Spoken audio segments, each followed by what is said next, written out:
The Age of Uncertainty podcast by Nigel. Back to the Agile Collaboration Tools future. Hi everyone, and welcome to the latest episode of the Age of Uncertainty podcast. This one's all about back to the Agile Collaboration Tools future. So this episode is the culmination of effectively 2 years of work.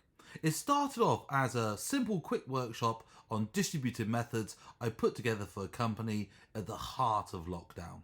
And in fact, you can see that earlier form in an earlier episode of the podcast.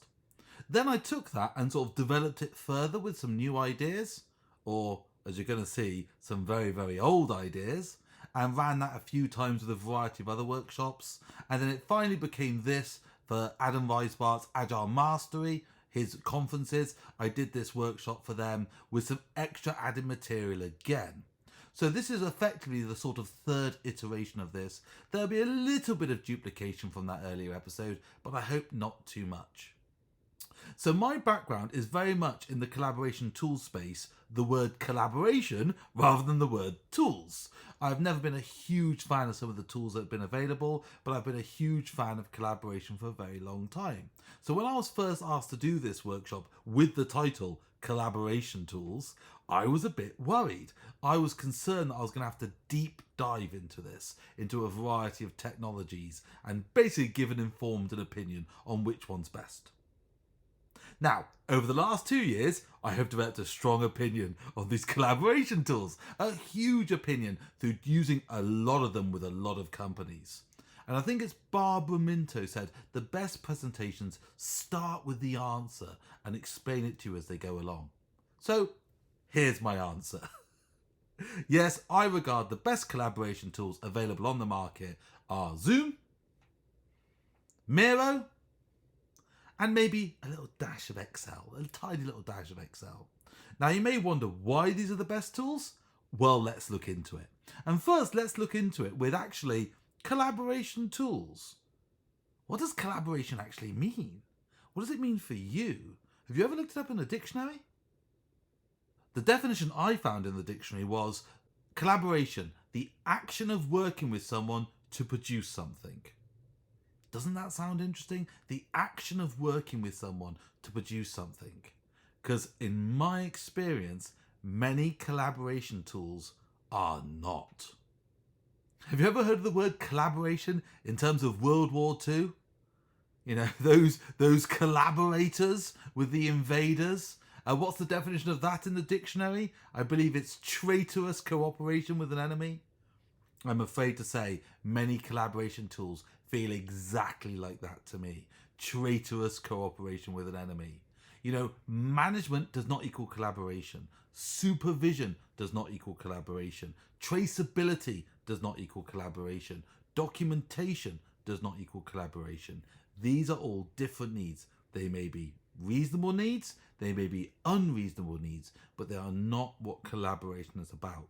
So we've got to be very careful with this definition of collaboration tools, because I think a lot of things get put into that bucket that really shouldn't fit in that bucket.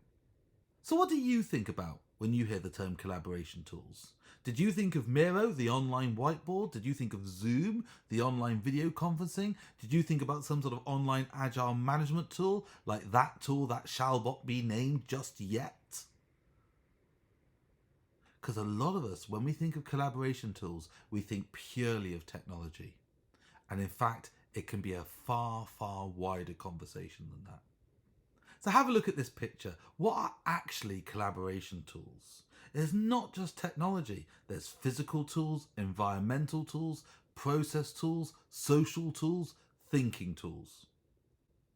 Now, this idea of breaking down agile tools into a variety of different segments or areas is not my idea.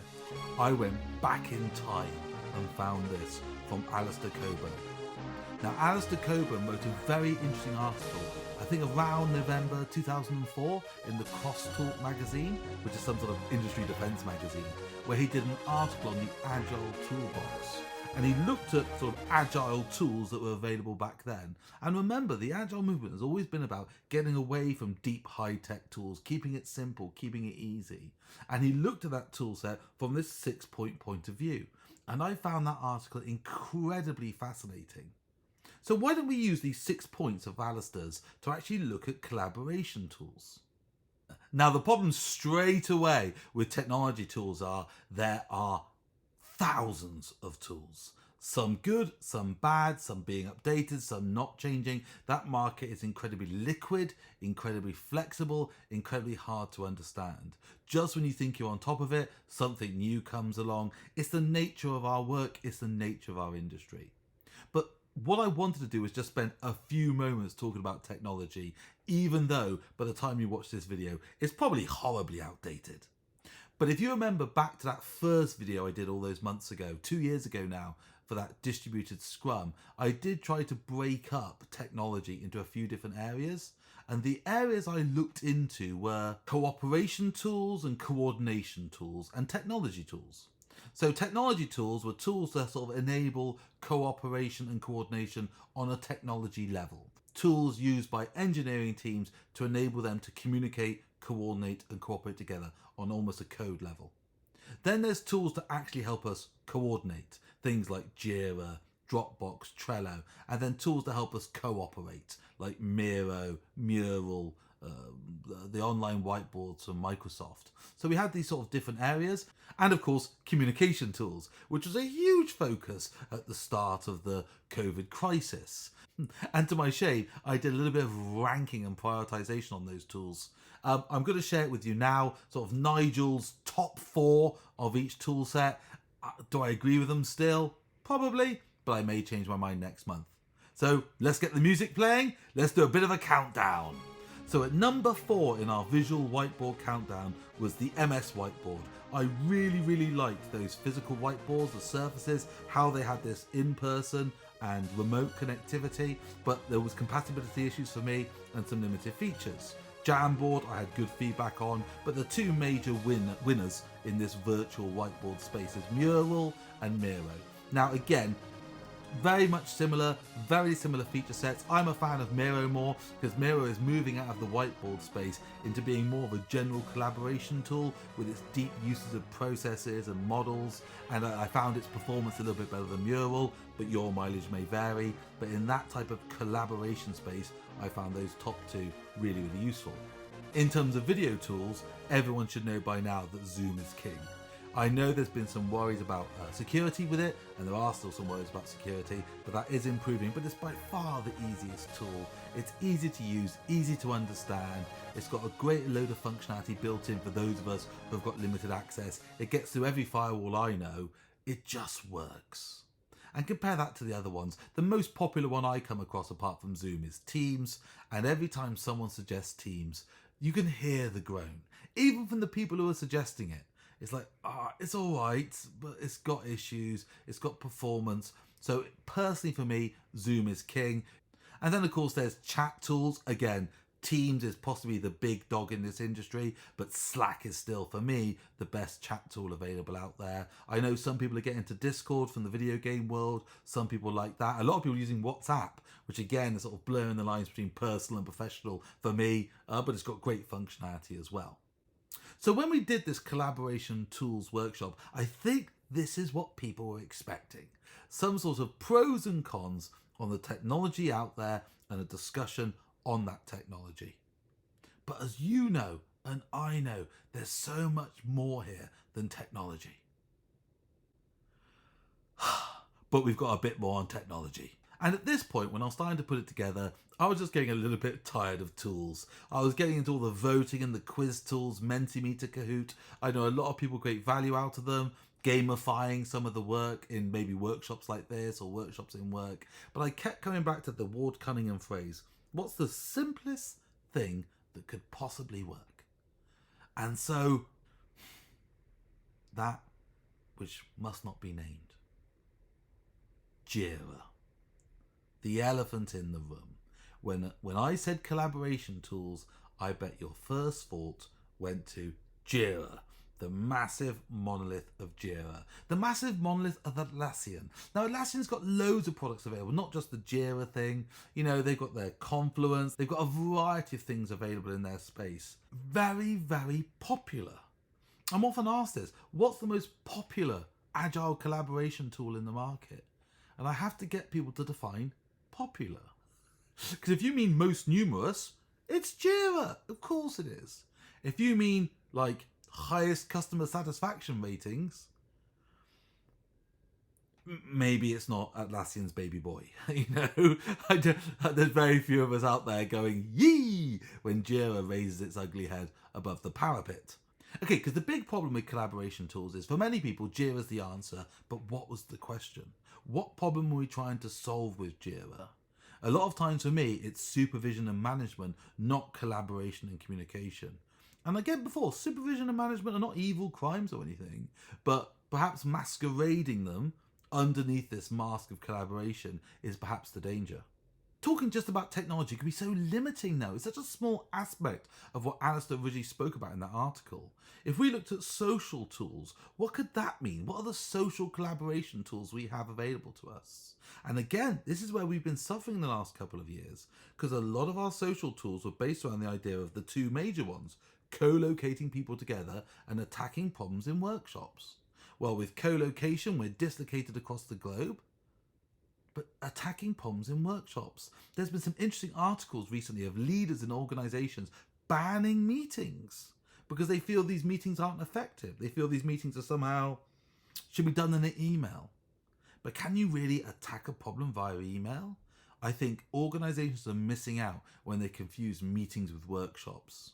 And so there are other social tools available to us. It could be as simple as the Scrum Master, the coach, the facilitator, whatever you want to call that role, is a social role. It's a social grease role to bring people together, to create an environment where people feel safe, to comfortable to work. Maybe social cues for collaboration could be things like fun, or fun, as they say, celebrating success, acknowledging defeat, working together, bringing people together to collaborate, maybe bringing people together to decompress.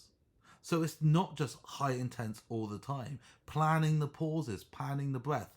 These are all social tools and social tools we could use to effectively improve our workplace collaboration toolbox.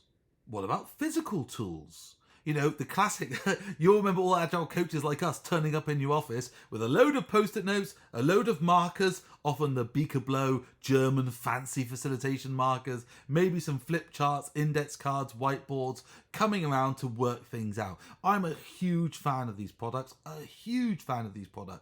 I understand a lot of us in this unphysical world struggling to use these products. But again, there is alternatives out there. We joked earlier on about Miro, but this is where Miro really works. Recreating that collaborative workshop space, bringing it to the online world. But just remember, it's like the okey cokey. You heard the okey cokey? You put your left leg in, your left leg out, in, out, shake it all about. You do the okey cokey and you turn around. That's what it's all about. Whoa, okey cokey cokey. Whoa, okey cokey cokey. Whoa, okey cokey cokey. Knees stretched, arms bent, rah, rah, rah. The idea of the okey cokey always used to be you put your left leg in, your left leg out. Some of us aren't working remotely and we're not working together. We're doing both. And that hybrid world really needs to be able to embrace physicality. So how can we do that? Well, that's where those Microsoft Surface boards, other boards are available, but Microsoft, I really would like one of those boards where you can use this whiteboard. It's electronic. It communicates so other people can see the board remotely whilst other people are working around that physical board. There are loads of tricks we could do to kind of hybridize our physicality in that hybrid world. And I think that's going to be important. Otherwise, if you're working from home, it's very easy to miss out on those little side conversations in the office. It's not an official meeting, people just hanging out together socially, but things get said, news gets spread, and you're left behind. And so doing something in the physical tool space, not just having old world, new world, old school, new school, off-site, on-site, on-prem, cloud, but having those things that cross over, I think is the future of tools in the collaboration space. And here's a thought for you, talking about process. Imagine the tool is a computer, right? Whatever tool it is, JIRA or some online management tool is a computer, right? What's the software running on that computer? Is it well written, structured, organized? And I don't mean the Atlassian tool, I mean the processes you are putting into that tool. Because my concern as an ex-software developer is a lot of us write bad process that would not compile. Process that is incoherent and doesn't make sense in a workshop. Or we have no process at all and just somehow magic emerges from the end. So when we talk about collaboration tools, human process is one of those key aspects. Because you can have all the technology in the world, all the tech in the world, but if your processes are poor, your products will be poor. And this is what we're seeing today in industry. A lot of those teams using JIRA or whatever, it's not JIRA's fault. They've just put badly thought through, malformed process design into it, and they're getting badly formed, malformed products coming out of it. So what do you need to do? Now, a few years ago, and I said this is from the previous workshop, I saw a guy called Sam Storm, who I don't know, but I really liked. He made a really nice LinkedIn post about, look, if you're going to have meetings and workshops, before you start getting clever, just get the fundamentals working well. Just get the fundamentals. Make sure you've got a clear agenda. People know why they're there and know what they're going through. Make sure you've got clear roles and responsibilities. Who's responsible for what? Make sure everyone's got expectations from before. Prepare beforehand and make sure actions come out owned by people so we can actually do something with this. And that means we're going to have things like clear agreements in place. We said about roles and responsibilities, but expectations on behavior, on process, on documentation. Without those things in place, just the basic fundamentals in place of day-to-day work and meetings, we're going to fall short. It's beyond Agile, beyond Scrum, just fundamental working together. And that's why I like this book. It's a hugely popular book in the Scrum Master space. Very, very popular indeed. The Facilitator's Guide to Participatory Decision Making. There's a range of tools and techniques and processes for good, effective workshops and good, effective engagement from people. And I think learning some of that stuff, learning some of those ideas and applying them in work can be really valuable to help build up that collaboration. Now we're getting to the deep dive, basically, of what I've talked about before, so I'm going to skip over this a little bit. But I did go back into my parents' ham radio past. My two parents have both passed away nearly 10 years ago now, but amateur radio enthusiasts. G4RZY and G4YZR, if you would like to know their call signs. They were huge fans of amateur radio from when I was a small boy. And what I had picked up actually from them was, in the world of amateur radio, the world of communicating before online over the radio waves, they would have to have processes in place to enable good communication with each other. There was no sort of technology really, or very few technological things that could actually help them out in that scenario. They had to come to social agreements to be able to work together well on the radio. And so one of the first bits of advice they always gave was listen. When you start out, listen. Don't talk, listen. Hear what other people are doing. Pick up good practice. Hear what bad practice sounds like. Don't break in. Just wait for a gap. Interrupting is really bad form in the world of ham radio. Though I joked about technology, there was some technology help. For instance, these repeaters, they would radio in, they would go to this large repeating aerial and be broadcast out to everyone else. Those repeaters would give you 2 minutes and then time you out. And so if you were a bit of a waffler, someone like me, and you didn't pay attention, you could find yourself talking to no one, as the repeating aerial would not be repeating your signal. But they just had simple stuff like wait your turn. They would take turns. They would build a bit of a virtual circle, and each person would take turns to talk around the circle. And you didn't have to talk. If you were just listening, you would just say, just pass it on to the next person. Your voice is not the most important thing in that meeting. Simple little tricks like that just enabled better communication. But one of the key things for me in terms of Alistair's ideas was the thinking tools. What thinking tools do we have to help better collaboration? It could be something like Paul Goddard's famous, blaming Paul. Paul didn't invent this, by the way, but Paul's popularised the idea of yes and in Agile and Scrum, the idea of building on each other's ideas rather than blocking, like an improv comedian builds on another improv comedian's ideas. That yes and is a thinking approach. Changing how you speak can change how you think a little bit and change how you work together more constructively, collaborating. Or it could be the Stephen Covey quote, most people do not listen with intent to understand, they listen with the intent to reply. I.e. they're waiting their turn, ready to fire the next shot, and trying to get out of that mentality, get into the listening mentality. I think it was the Dalai Lama who said, When you talk, you are only repeating what you already know, but if you listen, you may learn something new, which I quote all the time. Talking, I am learning nothing. Listening, I am receiving new information. And so one of the key collaboration tools, possibly to teach yourself or others, is listening skills. It can be taught. Look at me. I'm notoriously the biggest talker you'll ever meet. I had to physically teach myself listening, and listening meant actually paying attention.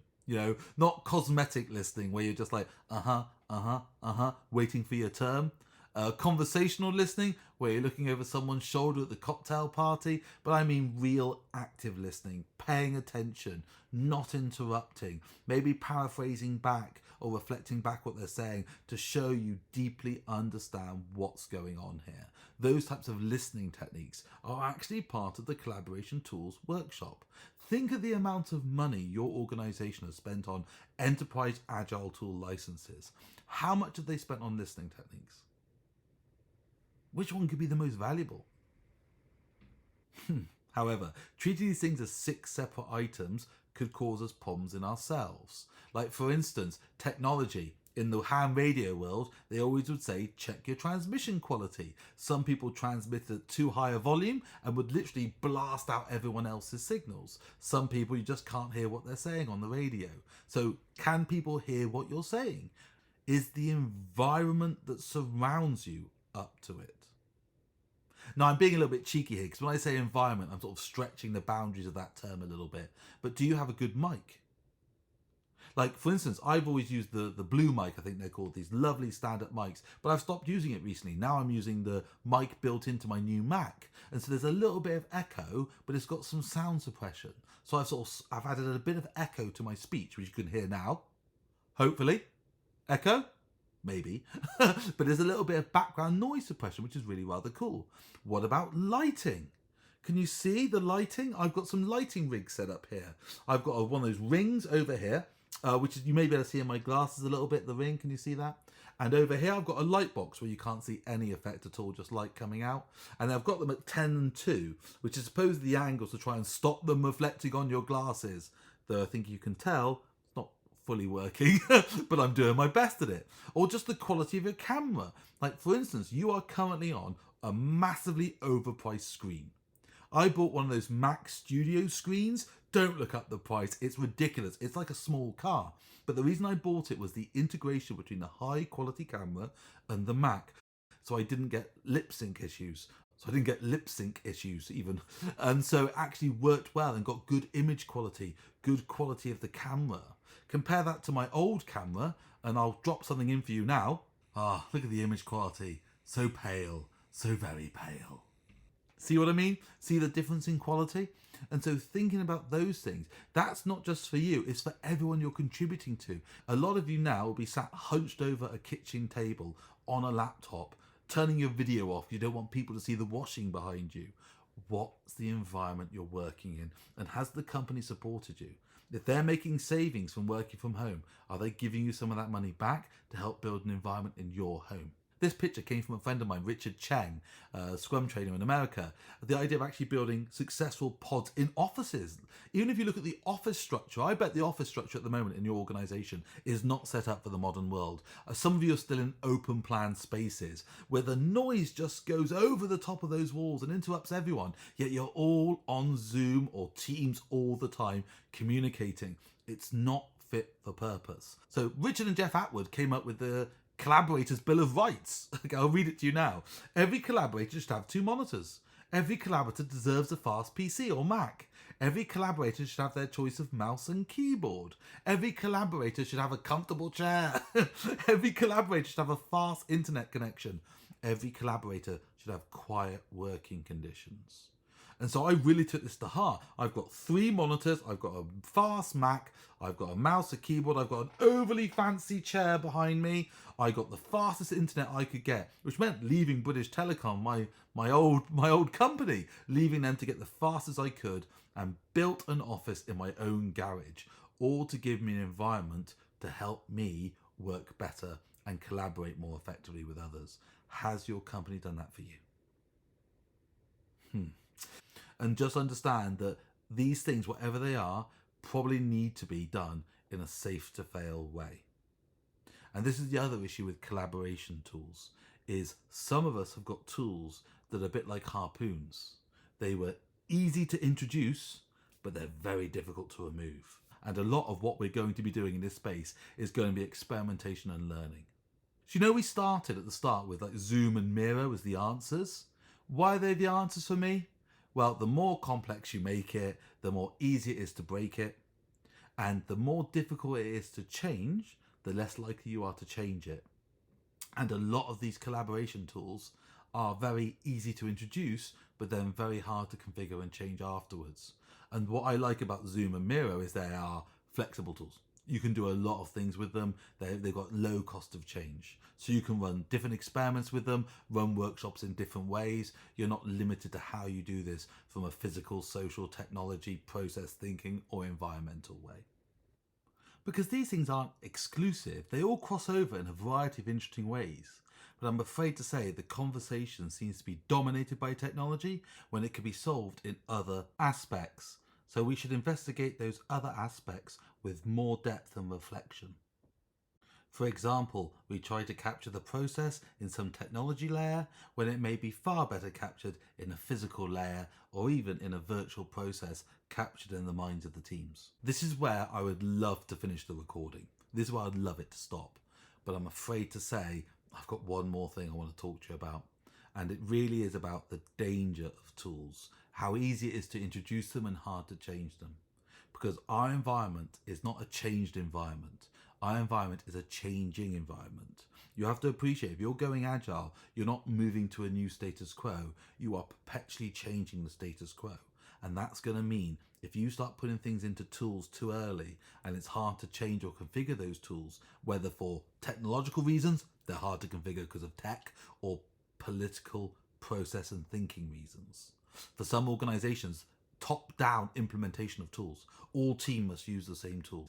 That if you're not careful, you can have tools and technologies and processes forced upon you, pushed upon you. This can mean you can have inappropriate process applied to you, or worse still, process that was appropriate becoming inappropriate because your needs change, which is the exact opposite of collaboration and can massively limit your collaboration and your communication.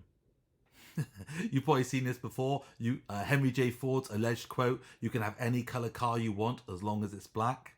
Well, for a lot of organizations, you can have any agile you want as long as it's Spotify. You can have any agile tool you want as long as it's JIRA. And the problem with that imposition just means you'll get cloning from good teams onto other teams that may break those teams. And if there's one thing I've talked again and again about in these videos, it's the fact that treating good practice as best practice is a bad practice. Applying one team's good practice onto lots of other teams could break those teams. It's not one size fits all. And that's so true in the collaboration tool space. We need to be able to use the right tools for the right jobs. They need to be configurable. They need to be owned by the teams. They need to be separated from perhaps the other things that need to happen, like management and supervision.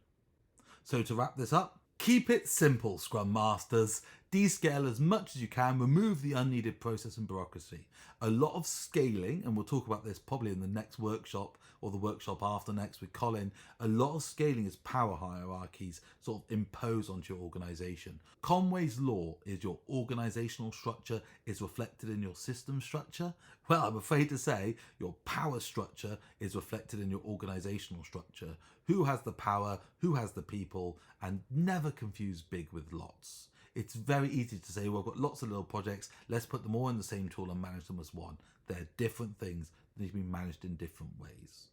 So perhaps disconnect your reporting and your auditing tools from your collaboration tools. You can run them separately. They're different audiences for different uses. They don't all have to be in the same tool. I'll get that report out. It can be very different to, I need to work with my colleagues. And that's why some of the classic advice over the years with Scrum has been separating the two Scrum planning tools into different tools. You know, the product backlog is a business tool in business language, needs a wide audience, yet the sprint backlog is a team tool, informal, slightly casual, very adaptable for the team itself. And I'm afraid to say, mixing the two has got a lot of us into situations that we don't like in work.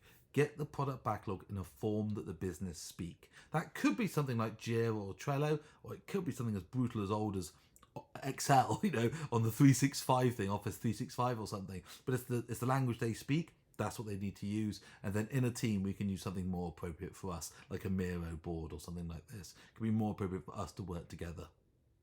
And teams just need to be able to own their own collaboration options. You would never force every single team to use a particular meeting process, would you? Like the fist of five or the 5-minute rule. And so why do we do that with the technology options? It always seems so silly. We've got to be very careful. We need to be able to find the right level for our teams, because each team will need a different level of process, a different level of collaboration, and so the technology, process, social things should all be able to be variable team to team.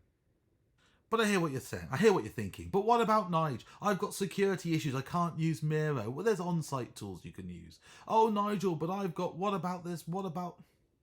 I can't answer everything. If you think it's going to work, it'll work. If you think it won't work, it probably won't. So take on my philosophy. Have a think about it. Have a deeper think about what the situation is. Don't just leap to conclusions. Keep it simple, Scrum Masters. Keep it simple and try. Run experiments and learn. With those 3 things, I don't think you can go far wrong with the collaboration tool space. Because isn't that what collaboration is about? Working together to find some value. And isn't that what we're discussing here? Keep it simple, have a think about it, try out ideas, see what works best for you. And I think that will get you to the right tool, the right tools for the right reasons in the right way. Well, thanks for that. It was a bit longer than I expected. I took out a massive chunk in the middle. I've got a big section on what they call the Mikado method, about sort of organisational change, and I just didn't think it was fit for purpose for this video. It is related to the collaboration tools world. Like, 'cause for a lot of us, the way we structure our organisation means we have to have some sort of collaboration tool to manage all the complex dependencies we've got. But of course, the joke is, why have you generated all those dependencies? What have you been doing to create such a technological rigmarole that you need to have a tool to manage it? And so there is a conversation that I think we should have later on looking at scaling a little bit, looking at changing a little bit, and talk about how we can go through change without needing those harpoons, those tools that are easy to introduce and hard to remove, those tools that are hard to configure. I think if we can avoid dipping our toe in that water, we'll be in a better space than if we've already got them introduced, and then how can you get them out? But anyway, I think it's now time to jump in my DeLorean, or as I like to call it, a Volkswagen, and go and back to the future.